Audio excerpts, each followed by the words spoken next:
I'm Christian Chan, CEO at AssetMark. The Trump administration announced sweeping new tariffs last week, 10% duties on all imports into the US and higher tariffs in 60 countries with large trade imbalances. In our view, the tariffs were overly aggressive because they set a high starting point for negotiating new trade deals. The big questions now are how long will these deals take and how much economic damage will occur in the meantime. Let's walk through an illustration. The Ford F-150 is a best-selling car in America. It has over half of its parts imported from outside the US. If those parts are hypothetically tariffed, production costs would rise.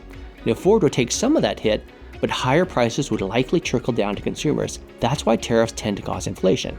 Now US manufacturers are really good at adapting supply chains to minimize their costs. We saw this happen after Trump's previous tariffs in 2019, but they can't adjust until they know what tariffs apply to what parts and in what countries. Until then, businesses face higher costs, lower profits, and potentially job cuts.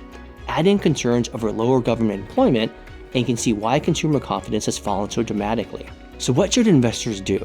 First, expect continued volatility.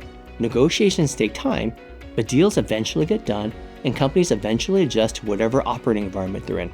Right now, we're nearing peak uncertainty on trade policy, but that uncertainty will eventually go away. Second, focus on your investment plan. Long-term investment plans are built to withstand corrections, bear markets, and recessions, but you have to stick to the plan. If you're feeling compelled to make a change, take this opportunity to strengthen your portfolios, add diversification, perhaps risk management strategies, but I would encourage you to focus on the plan and not the ups and downs in the markets.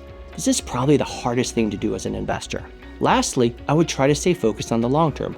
While the administration's tariff policies have caused a lot of volatility, I think pro-growth policies like deregulation, infrastructure, and tax cuts are coming later this year, and those could boost growth. But we have to get through this period of uncertainty. If you have questions, please reach out to your financial advisor. Thanks for watching this CIO update. We'll talk to you next month.